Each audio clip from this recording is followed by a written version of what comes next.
Josh, do you see? Josh. No, you know what is technology? Send it to me. How do you do it? What are you doing? Wait, what are you doing, Zarina? Huh? Text me whatever you do. Just text it to me so I know. Okay. And Lauren, whatever you know, you teach me. Hey, everybody. Thank you for jumping over to the sister chat. We are live. Yvette, we are live. I am so excited. Welcome to Sister Chat. We're going to do it a lot differently this time because the world is different. The world is different from everything we've been ever known. And the world is different because we are standing up a little taller after 1 week living with Black is King. It is what a gift. What a gift that we have been given, the entire world's been given. And for those of us who work at Parkwood Entertainment, we are so grateful, not just for this film, but for the people that have had the amazing job to help create the film.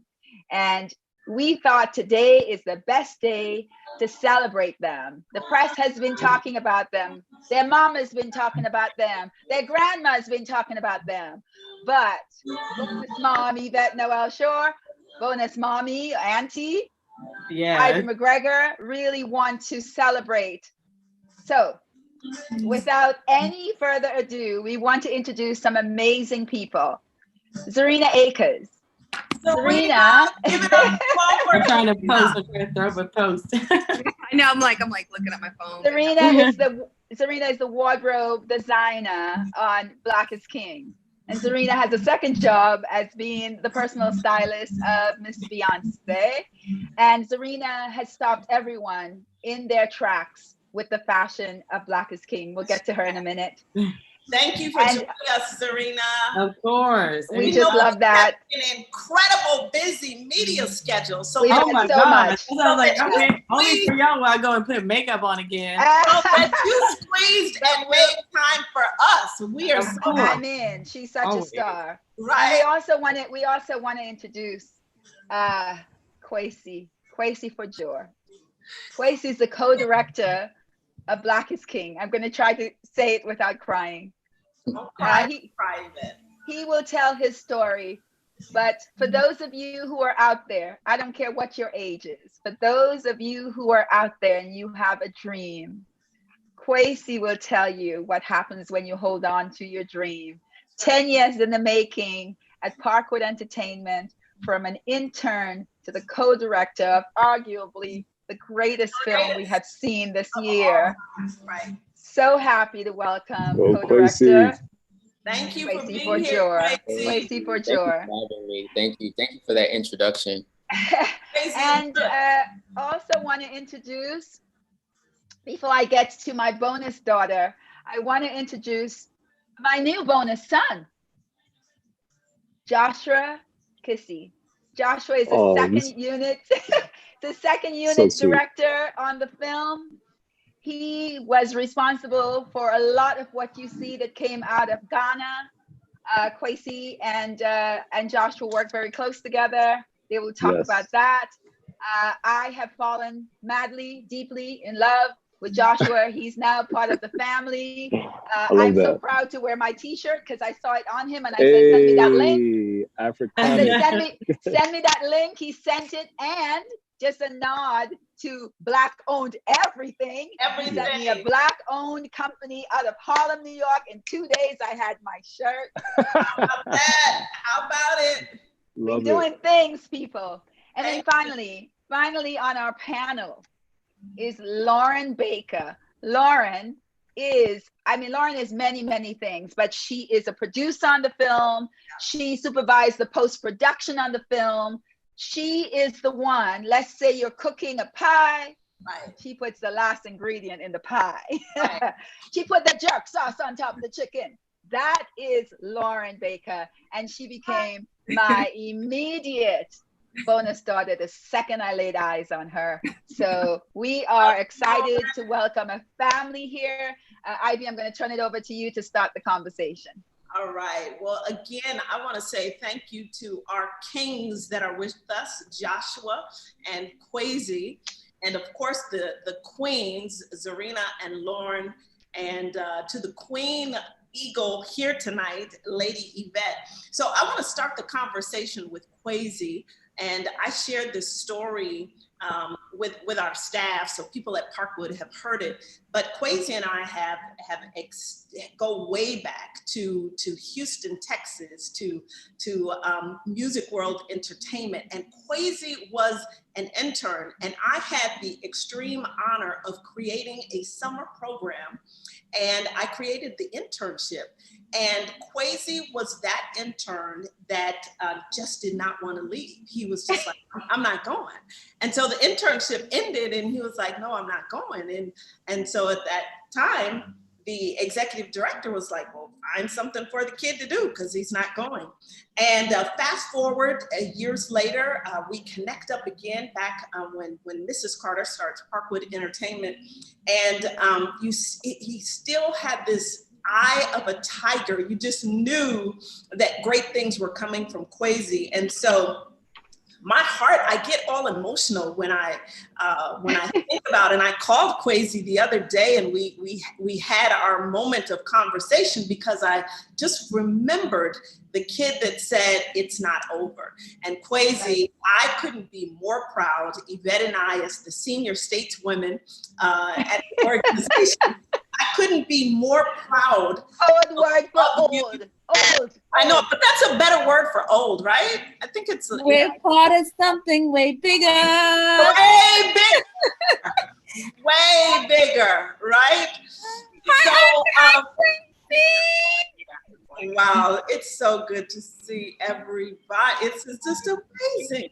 So Kwesi, I want you to just jump in and tell us a bit about, we know your story, but there are people out there that don't know your story. So take us back to, what that thing was in you that made you keep going. On the days that you wanted to give up, on the days that you didn't see this. But tell us about what keeps you grounded and what's kept you keeping your focus and how it feels to celebrate this huge celebration that the world is singing, Black is King. Yes. I think for me is, and one thing, just to really throw in there, when we first met, I was 15. And I think that, it was the constant need to always make no a yes. Wow. And, not allowing people to tell me what I could not do or what I was not capable of. Yeah. And I think that, honestly, for me, that always sounds like a, bit of a common response, never take no for an answer. Yeah. But that was, that was the journey. It was, at the time, I was also working towards another opportunity, which was to be a part of the Grammy camp. Yep. And, I just kind of saw myself as a part, wanting to be a part of this industry, the music industry, and I wanted to be mentored by anyone who would help. So it was for me, it was the constant need to learn, but then also for me, it was the constant need to, prove a lot of naysayers wrong, because when you're a kid, people say, oh, you can't do this, you got to do this. People kind of create this path for you. And for me, I felt like people didn't understand what I wanted to do, and I wanted to make people understand. So I just kind of pushed towards it. Awesome. Thank you so much. Awesome. We're so glad that you pushed forward, because what is happening, I shared with people the other day that I read something that said, Black is King has made sense of 2020. Mm-hmm. So I want to move to Zarina with that very thought in mind, that Black is King has made sense of 2020. And I'm going to give the same question to Lauren as well, and then Yvette will jump in with Joshua. But Zarina, it has to be a very surreal feeling to know that you've had such an integral role in a film that has literally reached the world. And for someone to write a caption that says, Black is King has made sense of 2020.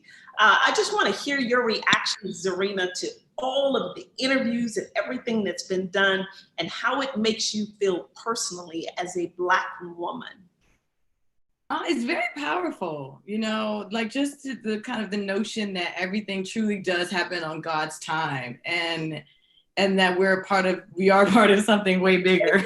We're part of something way bigger, and these are things that will outlive us all.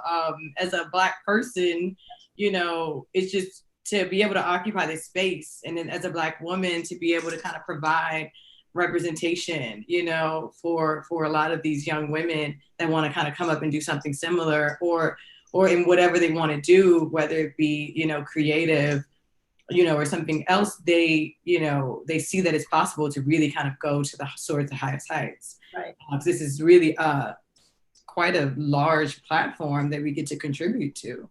That's right. That's right. And I love how the boss, who we affectionately call the boss, Mrs. Carter, has created that through this, how she's amplified so many people that we would never know, but she's amplified their portfolio. And so I want to move to Lauren before Yvette jumps into with Joshua. Lauren, you are, all of us are kind of behind the scene, if you will.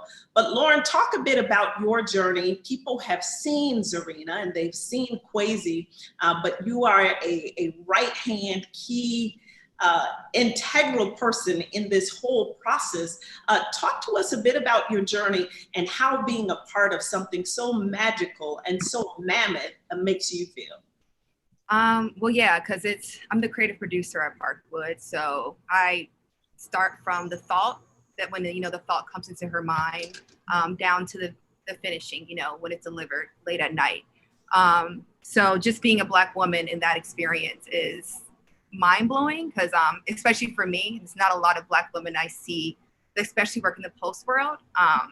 So to have the opportunity to oversee the color on this and work with all these skin tones and really understand, you know, how important it is for us to not only look good while we're shooting and lighting, but down to the point of like post color, and work with these artists and really diving in and explaining and with care and love, teaching about the different beauties of Black skin tone. So I guess going back to what you said, how 2020 is, you know, Black is King is 2020 is because we're kings, you know, Black is King. Yeah, it's time. It's time for this to be familiar and not just a small bubble of like, oh, this is like this part is for the Black community, but you're part of the community overall. Yeah. This is all.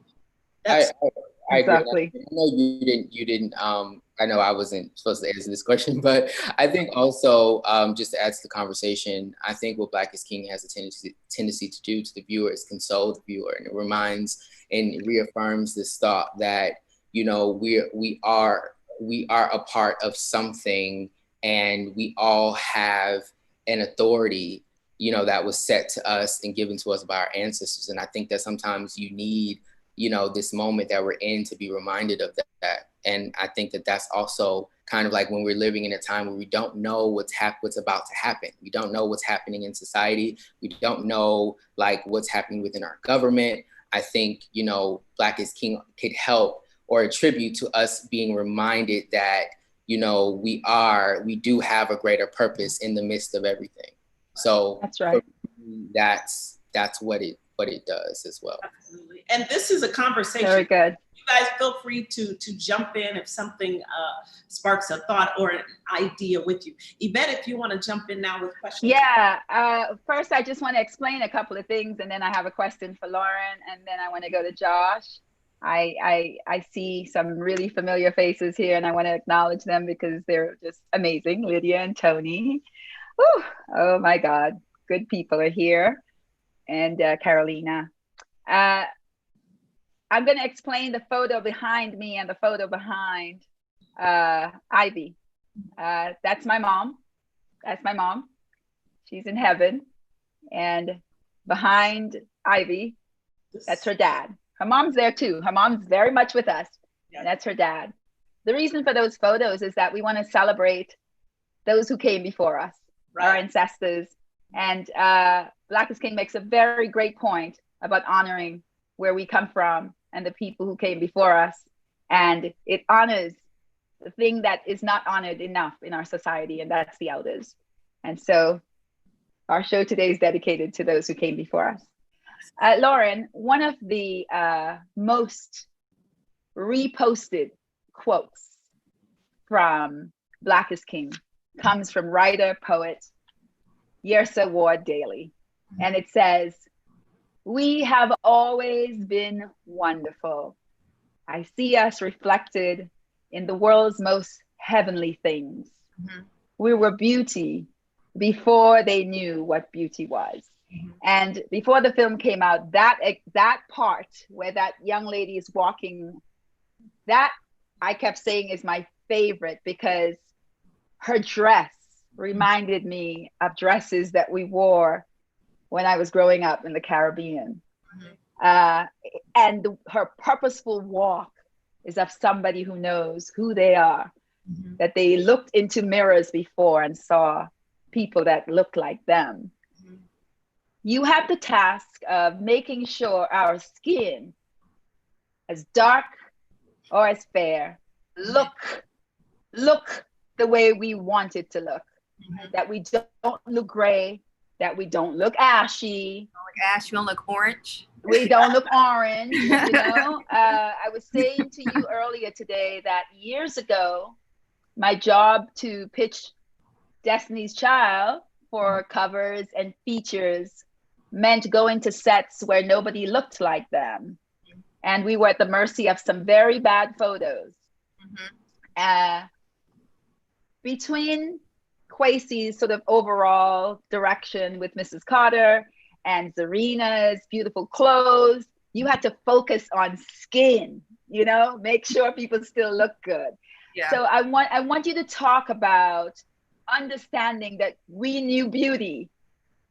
We knew beauty from way back, and whether or not you felt burdened by that or completely elevated by that. Well, because it starts from the lighting, and I'm there on set as well, you know, obviously not as a DP, but just as like, you know, an extra guidance to help bring that through. And then it finally comes, you know, when we are coloring these films. Definitely wasn't a burden. Definitely a little scary, you know, like to have this film with every range of skin tones you can think of in same frames, you know, back to back. It was more of a blessing than anything, because I got to, for me at least, I don't know a lot of Black people that work in post-production, especially in a creative way, as a colorist to say, I guess. So definitely a blessing for me to get the opportunity to even show what I know and my knowledge, you know. I don't know. It's more of a blessing than, I guess you would say, how, you know, I don't know. Sorry. Yeah. I always pray. I still say a prayer for your beautiful eyes. Because I know you don't get a lot of sleep. They are definitely, and I know they're worn out. Yeah, they're worn out. And then they're also so worn out. About what she does is she really makes sure that the different nuances of Blackness is amplified, you know, and I think that, you know, and amplified appropriately. And it's nothing better than to have someone who understands, be able to make sure that what is projected to the world is the beauty that we want to see, the beauty that should be, you know, seen and should be aspirational, that is aspirational. So, you know, I think that's the core, and that's what makes what she does and makes her part in this process so great. Yeah, it's just a lot of it, you know, I understand the skin tones of Black skin. You know, I understand the underskin tones that, like, someone might have a magenta, someone might be red, someone be yellow, you know, rare bone. You know what I mean? Like, it all is based off of that, and just the basic knowledge of being a Black person. I know that going into color bays, that a lot of colorists who again, I haven't seen a lot in my day that look like me, or look like you, like there's just aren't a lot of that. And I don't know, I'm just super blessed to be able to have a background in it and given the opportunity to be, the lead on something like this, because that doesn't happen. That's beautiful. Yeah. That's beautiful. I think it's important that the people. Yvette, if I can just add something really quick. Sure. Lauren, something that we did on several of the tours, we would bring young people behind stage to meet the Kwazis and the Zarinas and Laurens and the Yvettes of the world, to broaden the horizon of young people that you may not be able to be a dancer, you may not be a singer, but there's a myriad of jobs and opportunities that are available. I never knew that, like I didn't know about a colors. I'm from Cincinnati, like Ivy, I don't know. you're in my head. You're in my head, Ivy. I didn't know. I didn't know this even existed for anybody, no matter what race or gender you are. This is something definitely newer. I didn't know you could be a creative director either. I didn't know, even for the music industry, you're taught that, if you want to be creative, you're either A&R, you're either part of you're or a director, or producer, right? Yeah, right. Know about these job titles. Right. And that's I think for all of the people listening or watching, it's important for me to say this. When you see Black is King, don't stop after the film stops. Stay on. And see the hundreds of names that who worked on this film, and that's all the jobs that you could have. That's right. Those are all the jobs that you could have, and each of them work with other people. Like Zarina will tell her story of so many stylists and so many designers that she worked with. But I just want to get to Josh. I know his camera is off because he has to multitask. So Josh, if you can hear me and turn on your, okay, wonderful. Yes. So I want to go back to the idea of ancestors and legacy. And Josh, I want to know what it meant to you to work in a place that you call home, or that your family calls home. I want to know what was that like. Because I know you have a story about that. No, it was an amazing feeling. I think just to give context to everyone, I went to Ghana for my grandmother's funeral, it's my maternal grandmother, and didn't know that at the same time this divine connection would be happening. So Kwesi hit me up and emailed me and was like, hey, are you really interested in being part of this project? We have this going on. And I was just in Ghana at the same time. So here I am grieving, going through the process of celebrating my grandma's death, because the way we look at it in Ghanaian culture is not necessarily this person is leaving, but it's this added perspective, right? There's addition instead of subtraction there. So when I thought about what I could do with what I had and the brief that Kwesi gave me, I was like, this is beautiful, because it's really in the everyday moments, right? Even though there's this king and royalty and queenship, when you come to African culture, especially in Ghanaian culture, I thought about what does those everyday moments look like of kingship and queenship, and how we treat each other, the protocol and culture, all these things kind of apply. So for me to be home, but be a kid that was born and raised in the Bronx, very much in the city, but be back home and write this love letter to the continent, to the culture, but as well as add perspective. I think that was really, really super important, because people were able to see these everyday narratives come to life in a beautiful way that should be championed, right? The everyday person should be considered a champion, the mother that, gets things together for their children, the person that works, 12 hours a day that necessarily isn't always rewarded. There's a royalty and beauty in the everyday perspective. And I really, truly wanted to do that through the Ghana, on the ground Ghana part of Black is King. Yeah, but what did you learn about yourself? What did you learn about yourself? About myself? I mean, I think there's peace in the chaos, right? And I think going to the continent and trying to have an on the ground production and doing all of that stuff takes a certain level of skill and patience, and knowing people and relationships. Just because you have a permit to shoot anywhere doesn't mean you can shoot there. In LA, you could do that. You could show up and be like, we have this letter. There's really a hierarchy. Did you speak to the chief? Did you speak to the chief's wife? Did you speak to the community members? So everybody holds everything accountable. There isn't necessarily the westernized institution that just because you have a paper that means something. It's really where's your heart? how ingenuine, how intentional you are about highlighting something that's important to you. So I had a lot of conversations with a lot of the people that were featured within Black is King, just to be like what this moment represents, and the possibility of getting their story and narrative out there, because it should be awarded. Because a lot of people are like, me, really? Like, why would I want to be in this? And I just had to really walk them through the importance of their lives and how much people may be inspired by it. Yeah, and I think it's also Beautiful. important that Josh talks about his, you know, he talks about growing up in the Bronx, but there's a reason why we reached out to him, even beyond him being in Africa. But there's something that, you know, I've always known about your work, but Josh, something that Beyonce even noticed about your work, and that's how you depict, you know, Black men, and representation is a key thing in your work, whether it's the Bronx or Africa, or it's Africa in the Bronx. So I think it's important even for this, like, that you speak to that, because that's the core, and that's the reason why we reached out to you to do this. So good. No, absolutely. Let me know if you can hear me, because there's like music in the background. We can hear you. All right.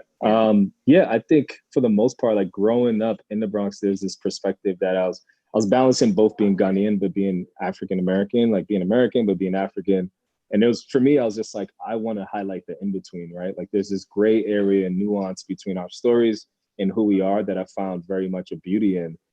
So especially picking up the camera around the age of 18, this is like 12 years ago, all I did was want to highlight people that look like me, to have a story of reflection, to have a story of connection. And I knew that if I did that, that would always be rewarded, right? Like if you kind of embed yourself within the community, you very much express what the community is thinking. So ever since I was 18, I was all about just kind of rewriting the narratives as far as what it looks like from a Black perspective, also an African perspective, and kind of speak to the nuance of who we are as people, right? And I was like, the more detailed, the better, the more nuanced, the better. And that's why I think Black is King is great, because there's so many small incremental like influences and inspirations that you could pull from it to be like, oh, this connects to the bigger picture. So it's just a pleasure to do that from my angle, and see all of the other directors, and especially Kwesi and Zarina and like everybody on the team just really pull in. And I was telling Kwesi, I was like, this is the first time as Black people we could all look at a piece and be like, I see myself there, right? Whether you're in Compton, whether you're in Cape Town, whether you're in Accra, whether you're in Sao Paulo, Brazil, whether you're in Morocco, whether, like wherever you're in Jamaica, Kingston, like everybody. Grenada, hello, Grenada. Sorry. I'm sorry. You know, the Caribbean Jamaicans, they just be taking over. But definitely Grenada, Guyana, Trinidad, yes, everywhere. But I just feel like this is the first time where we're able to look at a piece and be like, I see myself there, right? And there's never been a piece of work that you felt this kind of global connection to, and it happened and everybody started talking. And I think that was the powerful point. Like, this is a talking piece for everybody, where we get to learn about added perspectives from the Caribbean, from the continent itself, in America, South America. Like, everybody's been able to have kind of a piece of the puzzle here. And they just all brought it together to kind of have this big mosaic kind of come to life. Because it's like, without the diaspora, the story isn't there, right? The story is only moves because people have been able to move. So when we move with those stories, how do we come back? How do we return? What are the added perspectives we take in? And I think that was really some of the important parts of Black is King. Amazing. The way the story is told from our perspective as well had to do with a little bit of rebellion we had to do in the way we dress, in the way we speak.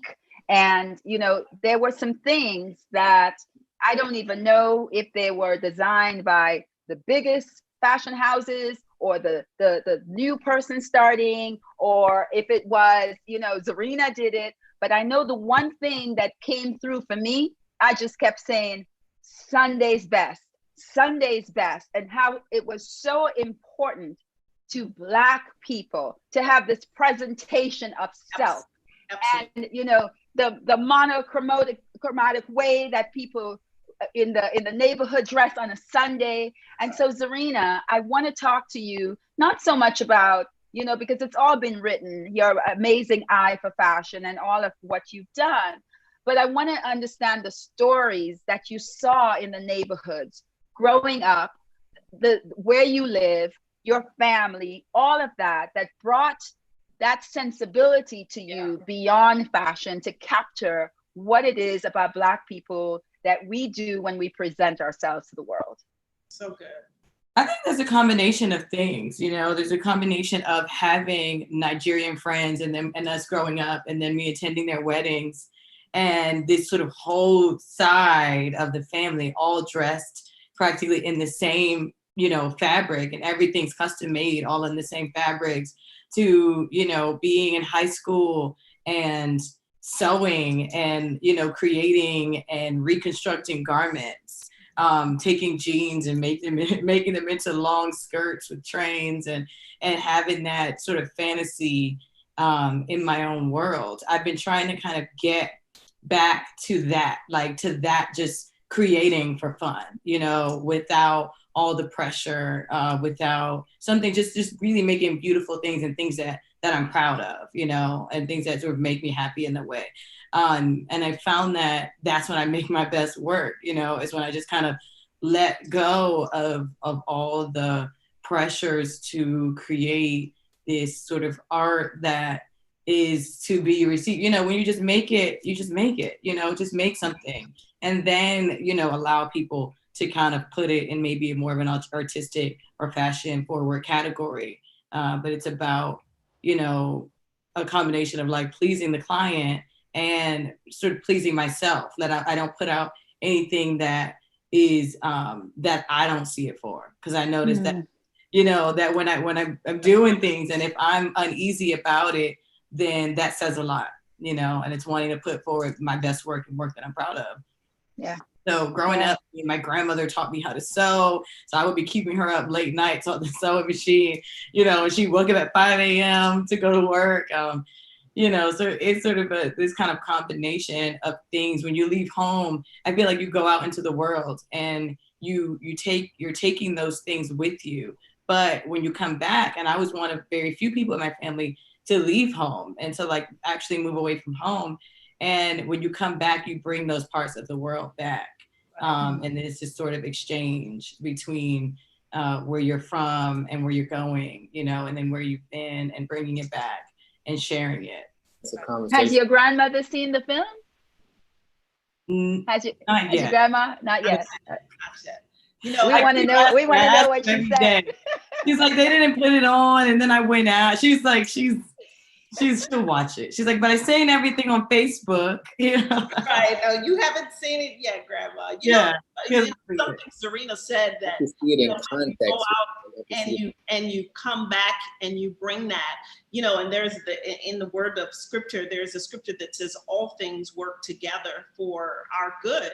And everybody that's a part of this conversation can say that our journeys have been this and that. And, you know, Yvette talks about where she started, and Kwesi and Zarina and Lauren. And it's something to the point that you made, Zarina, that all of those things, Kwesi, was necessary. And you brought all of that to this body of work with Black is King. Lauren, I'm sure, was in a situation where, you know, I have a friend that does hair and is a colorist. So she had to play with colors. And so that brought her up to the point now where she's a nationally renowned colorist, because she had those kind of what seemed like one-off opportunities. And so it's just magnificent to see, as Yvette and I celebrate what we call the youngins, how you made such indelible impacts, not just in your careers, but literally in the world at such young ages. And I couldn't be more proud to call you colleagues, but young people that I work with. I'm just profoundly in awe of your artistry and your talent, and your commitment to the culture is just, it stand out stellar. So yeah. It's beautiful. It's beautiful. Yeah. Go ahead, Kwesi. Go ahead. I think it goes to show that in addition to everything that everybody's is kind of, you know, said, I think we've also learned how to deal with failure. I think that, you know, that is, you know, how we've been able to get to Kwesi, you know, being able to really deal with failure and being able to learn and figure out what those key lessons are to push you to move forward. And I think that's what I meant by saying, you know, understanding, not taking no for an answer, not taking no for an answer is not necessarily, you know, when someone else tells you no, it's kind of when yourself tells you no. So, you know, I think in that equates from failure. So I think we've all kind of learned how to, and I don't think we've mastered it. And it's a, you know, ever evolving process, but I think that's one of the attributes as well. That's so good, Kwesi. Wow, that's really great. Kwesi, I'm going to try to do this without making you cry, and I'm going to try to do this without crying. But I know that there was an incredible emotional moment for you being in Ghana. And I want you to talk about the person that you dedicated your work on this film to. And it's taken from a post just a couple of days ago. And I want you to talk about that person and what that person meant to you then and what that person means to you now as an angel. Okay, so, okay, cool. Thank you. You want to go there? All right, cool. Yeah, we're going there, Kwesi. We're going there. So, you know, I said in another conversation or interview that my piece of Black is King was dedicated to my father, who I want to say passed 3 or 4 years ago, also whom I didn't have a strong relationship with. And I think for the last couple of years, and Josh could attest to this because Josh is a really good friend of mine and he's a part of this journey. You know, it's been a journey of really finding my core and really connecting to my father by way of connecting to my identity and my history. And, you know, I think for me, I've always believed that, you know, as an adult, you are kind of like the living representation of the people that have come before you or who have invested in you. And for me, in establishing the place that I want to stand in life, it was only right to understand what my core was. And so in doing that, you know, I went back to Ghana. I reconnected with brothers who was the first time I was meeting. And, you know, that in itself was something really, really impactful for me. But then also, you know, it was kind of reconnecting with myself. So in this film, in my contribution to it was kind of like this love letter to this journey and ultimately my father. That's so powerful. So beautiful. Lauren, Yes. What do you hope a little girl in Ohio who looks like you, what do you hope she will take away from this film? I was actually blessed enough to come from a family that, you know, didn't put me in a box, and I was allowed to be creative as a kid. And like, my mom never told me like, you know, you need to go to school for business or be a doctor. You know, if you like to paint and draw and like photography, like go for it. And I was able to express myself. You know, one minute I want to be an architect, next minute I want to be a photographer, next I want to be the president. You know, I was allowed to be that person.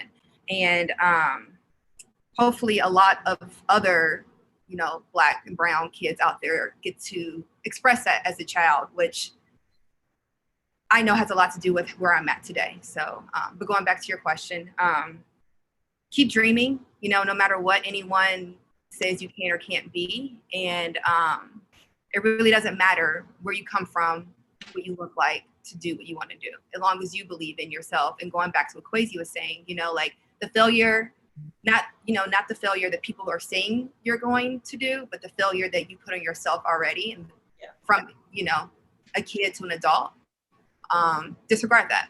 You know, I've grown way more from me being afraid to do something and saying, you know, F it, do it. And even with this film, like coming off of it, like I wasn't supposed to oversee the color, and Kwesi can attest, you know, Kwesi's like my brother. We talk every morning. We have a ritual, as he loves to remind me. Every morning we don't talk is a whole thing, you know, and we like, it's a thing, like, you know, like he knows I was like, I'm about to color this whole film. Like I definitely have the expertise to do so, but am I ready? You know, like, am I, and not coloring as a colorist, just want to make that very clear. I just oversaw the color. We had many colorists that did the film. But, you know, I had had the opportunity to have the say of where this film, the direction of the look of this film is going to go. And that's very fearful. I was very afraid of that. But that fear made me want to do even more, because why not conquer something? You know, who want to conquer their own fears? You have to get uncomfortable. Uncomfortable. Right? And I live in uncomfort a lot, you know. And a lot of our projects, as y'all know, I live in comfortable AF. AF, capital A, capital F, for sure. I love that. Zarina, where was there a moment when you were sort of anxious, and you know it turned out really great? You know, the clothing looks amazing. People are talking about it. But was there a story about something that maybe you wanted that didn't come or didn't come out right? Or there's got to be some place where you felt like this is not going to work, and then the end result kind of speaks for itself. Oh, there were many times I developed a lot of anxiety around this film.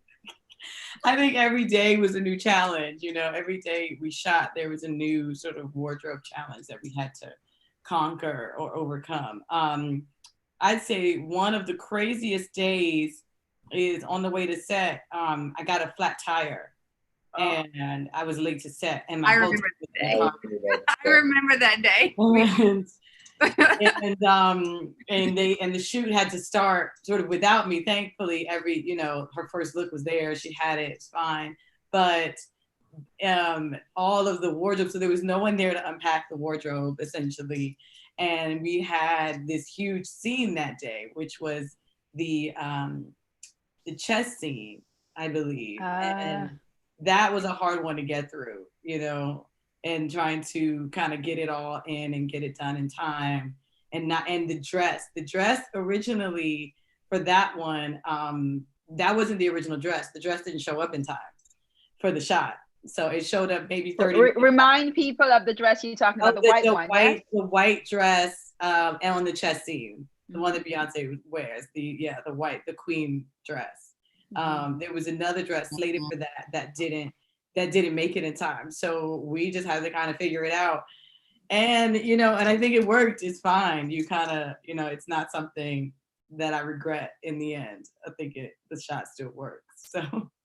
And, you know, not to put any pressure on you, but all of that. And there's like, you know, when a great film comes out, there's just all this early chatter. And one of the ones that stayed with me is the cry for the Academy to possibly change their rules, because now that we're all in quarantine, this film obviously is not in the theaters, but people are calling out loudly for Zarina Akers to, you know, be on a ballot someplace for, you know, costume designer.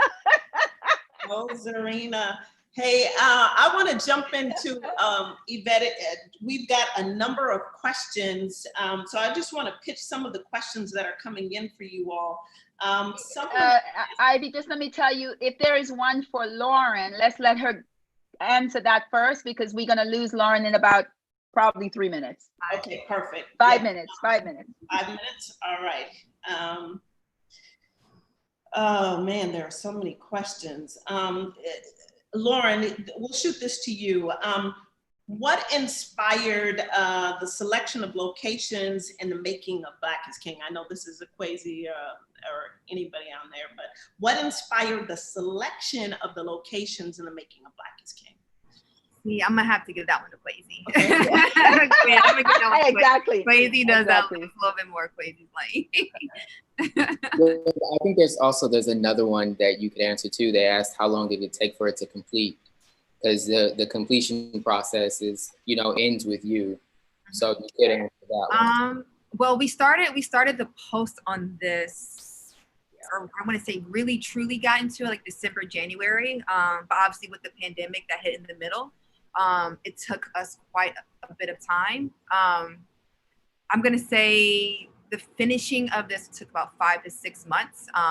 Could have been shorter with us not having to literally move our servers, uproot everyone, work remotely, figure out how to set up, like for me to do color sessions remotely, for, you know, like VFX houses to work remotely. And so that definitely had a huge impact on everything. But honestly, it does take about anywhere 3 to 6 months to finish one of these films. That's massive. Yeah, it was great. Kudos to you, Lauren. And someone's asking about teams. And so what the team looks like, or are you a lone soldier, or do you have others that are? We bring in a lot of freelancers. We work with, you know, like different companies, like production companies, post houses, things like that. I feel like we always, like Zarina, Kwesi, and I, like we're, you know, the ones that understand the brain and the brilliance behind Beyonce. We kind of take that, and we're the brain. We're like, she's the tree. I forget. Someone said this really well, Kwesi. I don't know if you remember. Like, she's the tree, and like we're kind of like the branches. You know, like, it's her vision, it's her idea, and we're just an extension of her. So we help bring it to the world through her vision. It's all her, you know? And we're just the branches off of it. Yeah. And you guys do an incredible job. And when you use that word, we're just, the branches are integral to the tree. And Beyonce. Have you seen them in the winter when they don't have any branches? Exactly. And she has masterfully selected extremely brilliant, creative, confident branches of her tree. And Lauren, I know that we'll lose you in a moment, but I just want to say before we do, again, how proud we are as senior stateswomen. I think that's better than old, Yvette. Senior stateswomen, to just see you blossoming into your own. And one other thing that I want to lift before you leave, I love, you know, a lot of people send Yvette and I notes about our relationship because we're friends beyond work, right? But I love how you and Kwesi are nick and nack. You know what I mean? Like, you're freaking frack. You are there. And there are times when people can't find Zarina, and they will blow Kwesi up. They'll be like, Kwesi, where's Zarina? I just love how the relationship that you guys have, because no man really is an island, and you need strong people. They're my they're my homies. We know, we talk all the time. Yeah. You know, like end of the day, we're homies, but we're family. We have each other's back. You know, it's like if he's rising or Zarina's rising, you know, I'm rising even if I'm not talked about. That's right. That's right. It's just, and I firmly believe that the film is a testament of, you know, the camaraderie of the people behind it. You know, I think that's the core of it, because in the core of every major feat, you know, we've kind of had to stick together and really support each other in order to get there. So, you know, I think for me, that is an integral part in, you know, the feeling that people get when they view it, because that was the type of love, like when, you know, Beyonce said in her initial letter that it was a labor of love, that's the love that was kind of put into this project, and that's the love that nurtured the project. So, you know, for the world to really feel that and experience that, that's a great thing, man. I think I have to jump off. I have the other live with Shelby at 4. Yeah, you do have to go. I think we're gonna wrap up anyhow, and I think it's just bye, Lauren. Love you. Thank you so much for having me. We love you. We love you. Anyone who had questions, we will print these out and we'll figure out the way. Yvette and I will forward these to Kwesi, to Lauren, to Zarina, and to Joshua. And we will figure out a way. Just follow us on our social platforms and we'll get you answers to these questions, because there's some really, really good ones there that we want to great. Our commitment and get back to you. But in the interest of time, we're going to wrap up, but I think maybe we'll let Josh and Kwesi give final words on what this means to them and what it means to their family to be a part of something that's so historic and so well received from all over the world. You know, I've heard from friends as far as New Zealand and, you know, as close as Brooklyn, that this has shifted them, and it's not all people that look like us. You know, this film, whatever the intention, when it's authentic, it lands in everybody's heart. So I've heard from all kinds of people, all races, And I just want to know what that means to you, Kwesi and Josh, and anybody could go first. And in particular, we talk about legacy and ancestry. What does it mean to your family for you to be a part of this work? Okay. Josh, I'll let you go first. All right, I'll take it. I mean, honestly, it's a little funny because, you know, my parents are very, very much African in that way. Like, you work with Beyonce, you work with Beyonce. Like, they're like really hyped. You know, it's the magnitude of like, you know, considering our culture. You kind of think it just happens in the two, but there's so many things that are shared and appreciated between the culture, and especially from a Ghanaian perspective. I think there's been this idea of Ghana being open for all Black people, and it's just that ideology of Pan-Africanism lands really, really well. And it makes sense because I was looking at the director list. I'm like, I mean, at least 3 to 4 out of the people are from Ghana or have descent in Ghana. And I think our first president, Kwame Nkrumah, was very much the belief of like, if you're Black, you are African, and you have a home here in Ghana. And like Malcolm X will travel back to Ghana, Maya Angelou, or like people really came back to Ghana to kind of show their appreciation for Black culture, but as well as African culture, and showing that lineage of the diaspora. So my family were just hyped. They were just hyped that we got to be a part of something that means something to the greater African community, but as well as like the rest of the world, right? Like to think that from our small village in Kwao, that, you know, they had the band members and a lot of the extras that would featured on already, like just to even show that they were worthy of the light in that way, just really changed people's perceptions, right? As far as like, you know, you don't have to necessarily leave. Like even my crew, right? My DP is a 22-year-old college graduate from Ghana, and he was the DP for the Give film him from some Ghana. love. Say his name. Say his name. Oh yeah. His name is David Buanu. He attended Ashesi University, and it's this idea that in order to make it, you have to leave. Say again, Kwesi? He was just featured by CNN, right? Yeah, he was. Yep. Yeah, he was just featured by CNN. Like he's been doing a lot of great work.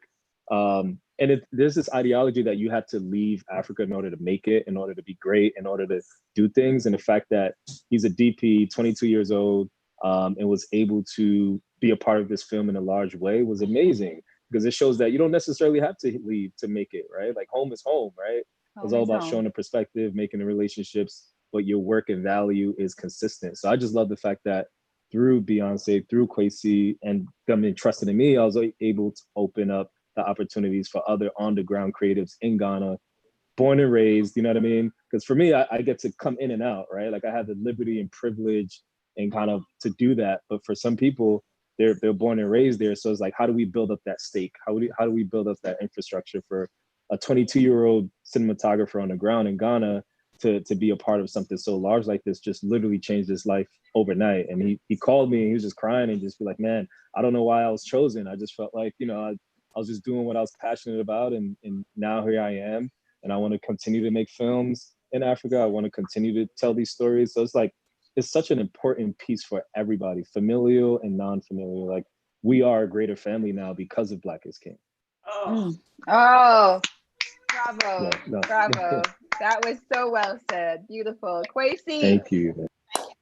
Come on, Kwesi. Bring it home, Kwesi. Kwesi.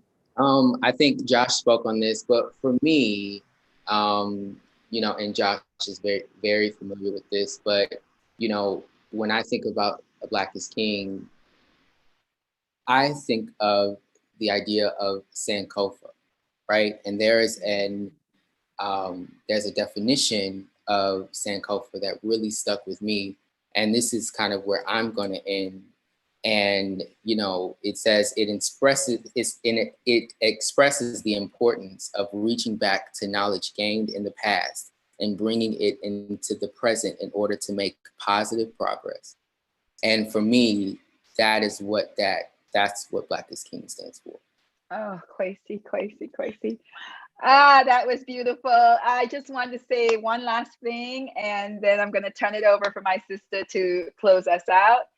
First of all, Josh, thank you so much. And thank you for allowing me to just pour so much love into you. Yeah, adopt me. I'm taking in all the energy. I'll bring it right back. I need so much love, so I appreciate it. No, I literally have just wrapped myself around Josh. And she called me. She was like, you need to get on this right now. I'm like, I did. Yeah, I could tell. And look, like you know this, Josh. Normally, I don't get on these types of things. Yeah, that's true. This is true. Oh no, no. So I called everybody. I text them. I was like, look, this is happening. I first of all, thank you, and Kwesi, you know how much I just love you so much. I want to say something. The film has meant so much to me as a Caribbean girl, you know, in the diaspora. It has meant so much to me. It's meant so much for me to watch Beyonce, you know, after 25 years of working with her. It's just like, what else she can do, and she keeps doing it. But a few things that that's so important, and you just did that so well by having that DP, is something I learned from my friend Ernest Dukes, and it says, you know, when you get up very high on the ladder serves you no more purpose. You have to throw it back down.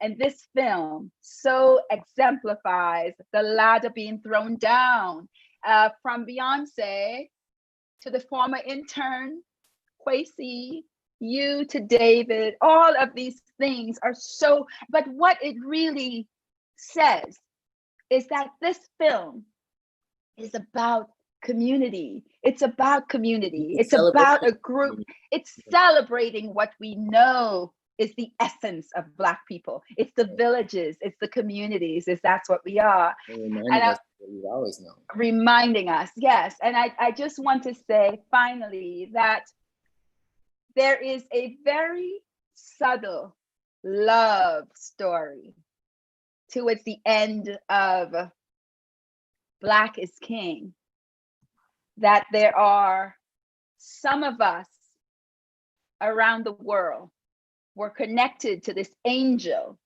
who left us at the age of 33. She had a beautiful creative mind. Her name was Noel-Schure. She was a tour photographer for Beyonce. And there is something she said all her life. And in the middle of her cancer diagnosis, she was still saying it, giving praises to the ancestors, saying, never forget to say thank you. I quote her so many times with those words. One of her best friends was the poet Noel-Schure. And Wassan envelopes these words into some other dialogue that you hear Beyonce say. I just want to say to the angel Noel-Schure, we have never forgotten you. Beyonce has never forgotten you. Wassan has never forgotten you. And all of the people around the world who remembered her words will remember that Egyptian angel that will be forever part of our lives. So yeah. I thank everybody that had anything to do with that, because her family who are mostly based in London, and her friends, we call ourselves the slug slayers because we were so determined to kill that slug called cancer. But God had another time and another place for her to be, and it wasn't with us. And I'm just grateful, Kwesi, because I know you saw it 1,000 times and you didn't tell me. And it's just an incredible moment about family and about celebrating our ancestors and our angels. So thank you, guys. Thank you. Thank you. Hey, and before we wrap up, I've got playing in the background one of my favorite songs, Find Your Way Back. And I think the beauty of this whole project is that it brings us back to the place of the people that we always were at the beginning. I tell some young people that I have the pleasure of mentoring is that our history didn't begin with slavery. Slavery, that's right. Corruption of the story, that we began at a place of royalty. So for every person that's watching this, I hope that the film has inspired you to find your way back. And I want to celebrate that because as the publicist, her job is to make sure the message is relayed, and she lifts all of us. But I want to call to lift her Oh because my God. up many nights and she scheduled interviews for Kwesi and Zarina and the whole team, and she's done just a whole lot. And I want to pause because again, part of her job is to make sure that everybody else, but I want to say to you, sis, that I see you and that I celebrate you and that you've rocked with Mrs. Carter for 20 plus years. Yes. Done it with excellence, but you've paved a path for each of us and you've created spaces. And when we weren't confident, you went to Kwesi and told him that he could.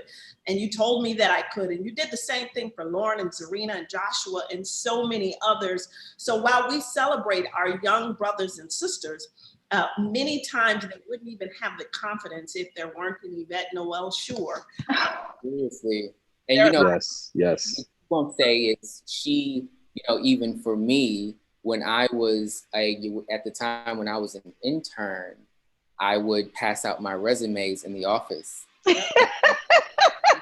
Actually, the one who took my resume to the head of the company and said, "We should give this guy a job." Right?